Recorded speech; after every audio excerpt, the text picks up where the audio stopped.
very nice or very important to start a class with a fact. Since the diagram on the board is about heart, I'm going to give you a fact about heart. Do you know that heart can function even when it is kept outside our body? That's because heart requires only oxygen. So when heart gets enough oxygen, it can still work when it is kept outside our body. With that fact, let us move on to today's class. We are going to learn the process of circulation in our body, or we can call it as the function of heart in our body. But before we learn the structures or functions of heart, it is very important to learn the structure of heart. Now, when we look at the structure of heart, where is it exactly located? It is located towards the left side of our chest, a little left side of our chest, and it is protected by something called as rib cage. The rib cage is part of vertebrae. It's going to protect our heart from friction. Now, other than that, the size of the heart is of the closed fist. Each person's differ depending upon the size of the closed fist.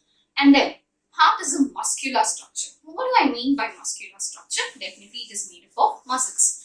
But heart has a special type of muscle that is called as cardiac muscle. Now what's that? Why do I call cardiac muscle as a special type of muscle? It's because this cardiac muscle, like any other muscle, undergoes contraction and relaxation. But cardiac muscle has a special way of contracting and relaxing where it happens in a rhythmic manner or a sequential manner. That's why I call cardiac muscle as a special type of muscle. With that note on the exterior of heart, let us get into the interior of heart. Now when you look into the heart is divided into 4 chambers. Now what are those 4 chambers? Right atrium, right ventricle, left atrium and left ventricle. Now right atrium and right ventricle is going to deal with deoxygenated blood. That is the blood that is carrying carbon dioxide. Whereas the left atrium and the left ventricle is going to deal with oxygenated blood. That is the blood that is carrying oxygen. Now, when we look into the process of circulation, now all of us know that our body expels out carbon dioxide and it takes in oxygen.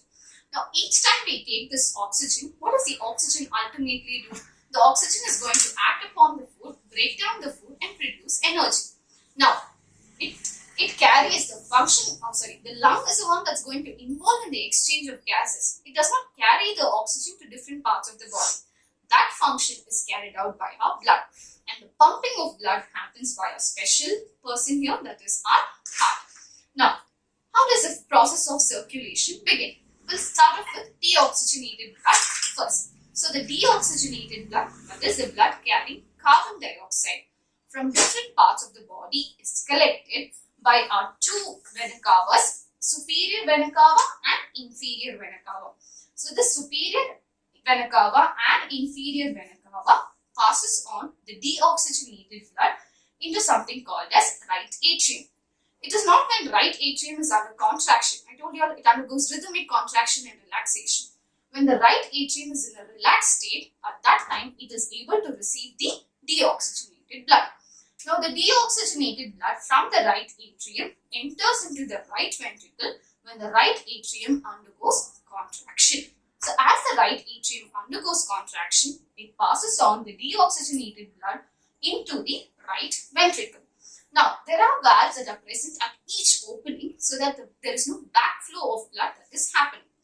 From the right ventricle, the deoxygenated blood enters into an artery that is called as pulmonary artery. Now why does the name come as pulmonary artery? Because it is involved or it is connected with respiratory system, that is nothing but our lungs. That's why the name called pulmonary artery. You all know that pulmonary is something related to respiration. So this pulmonary artery is connected to our lungs. So the deoxygenated blood from the right ventricle enters into the pulmonary artery. From the pulmonary artery, it enters into our main organ, that is our lungs. Now, in the lungs, what happens? Exchange of gases takes place. So the lungs, the blood that was carrying the carbon dioxide gives up carbon dioxide and it fills up all the oxygen from the exterior and it carries that oxygen back to different parts of the body. But it cannot be pumped to different parts of the body unless it reaches our heart. So what happens is, from the lungs, the blood carrying oxygen, that is our oxygenated blood, enters into pulmonary vein. The pulmonary vein transports that oxygenated blood into something called as left atrium.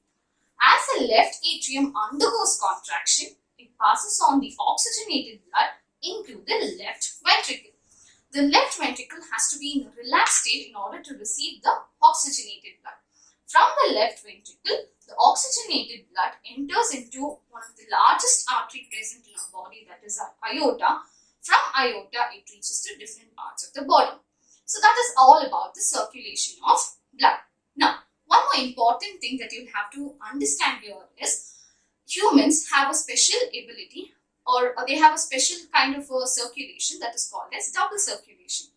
Now, where is this double circulation happening? Simple. We were speaking about deoxygenated blood and oxygenated blood. So there is a circulation of deoxygenated blood out of our body and oxygenated blood into our body. That's why it is called as double circulation. Few more things that you'll have to remember in case of circulatory system or in the structure of heart is our arteries and veins. Now when you look at the arteries walls is going to be thin or thick because you're going to produce a lot higher, the blood is going to flow at a high pressure, whereas the veins walls will be thin. So that is all about our circulation of blood. One more thing that we'll have to remember is the chambers of heart. Now, we require more amount of energy, so we require higher amount of blood. So, because of that high energy demand or high pressure demand, we have 4 chambers heart. Not just humans, even our apes, that is our birds. Birds and mammals have 4 chambered heart.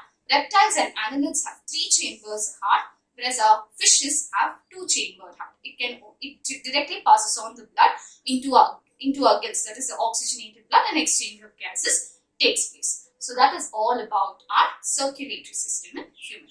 Thank you.